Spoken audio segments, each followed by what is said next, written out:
ওরা কখনোই চায় না সাকিব খান কলকাতার মাটিতে বাংলা ভাষাভাষীর মাটিতে রাজত্ব করুক। যে কোনো একটা দুর্ঘটনা ঘটে ওকে পঙ্গু করে বাংলাদেশে পাঠাবে, এতে কোনো সন্দেহ নাই। কিন্তু ওনারা প্রতিহিংসা জ্বলছে। আমি সর্বপ্রথম সাকিবিয়ান যারা আছে সবাইকে সতর্কতার জন্য একটা কথা বলছি, এবং বাংলাদেশের যারা বাংলা ভাষাভাষী আছেন, বিশ্বের যেখানেই আছেন, আমি টোটালি যে মেসেজটা দিতে চাচ্ছি, কারণ ইউটিউব, ফেসবুক, আপনারা বিভিন্ন জায়গায় ঢুকলে যে জিনিসটা আপনারা দেখতে পারবেন, আজ পর্যন্ত কলকাতার সুপারস্টার যাদেরকে বলা হয়, একজনও এই পর্যন্ত সাকিব খানের সিনেমা দেখে কোনো রিভিউ দেয় নাই। বেশিরভাগ এই নায়িকারা দিয়েছেন বা মডেল বেজ যারা আছেন তারা দিয়েছেন।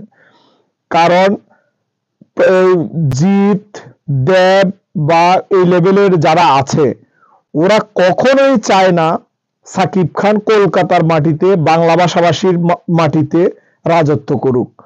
এটা তারা একটা প্রতিহিংসা জ্বলছে। তারা চাইছো, তারা সবসময় চাইতো কলকাতার সিনেমার, কলকাতার নায়ক নায়িকারা বাংলাদেশ কাঁপাবে। কিন্তু যে সাকিব খান বাঘের বাচ্চার মতো গর্জে উঠলো, এই তারা ধরেন বিড়াল হয়ে গেল ক্ষণিকে।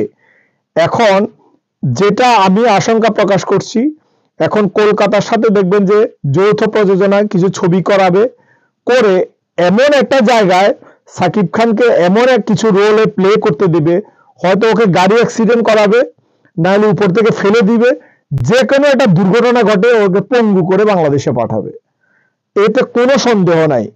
কারণ কলকাতা যদি আজকে সাকিব খানকে বাবা দিত, যদি আজকে কলকাতার নায়ক যারা আছেন ওনারা যদি আজকে সাকিব খানের গুণ কীর্তন করত এবং ওর ছবি যদি রিভিউ দিত, তাহলে তো বুঝতাম যে ওরা হাতে হাত মিলিয়ে, কাঁধে কাঁধ মিলিয়ে, বুকে বুক মিলিয়ে ভালো কিছু করবে।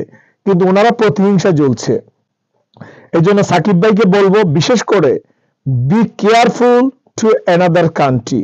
আপনাকে এর আগে আমি বলেছি, আপনি যেখানে মুভ করবেন অন্তত আপনার যেন একটা নিজস্ব একটা টিম যেন থাকে ভাই। আর এরকম খোলামেলা আপনি উইদাউট প্রোটেকশন মুভ করা উচিত না। আপনি এখন আমাদের দেশের, আপনি এখন আমাদের জাতীয় সম্পদে পরিণত হয়েছেন। কারণ তামিল আজকে ইন্ডিয়ার একটা অঙ্গরাজ্য, তামিল একটা আলাদা একটা কান্ট্রি। তো সেই জায়গায় কলকাতার মতো জায়গায় ওরা সবসময় চাইছিল যে দেব, প্রসেনজিৎ, জিৎ, যারা এই লেভেলের, যিশু, যারাই নায়ক আছেন, ওনারা চাইছিলেন যে কলকাতা বাইরে আমাদের বাংলাদেশে একটা মার্কেট আমরা চালু করব, কিন্তু সেটা ঘুরে বালি।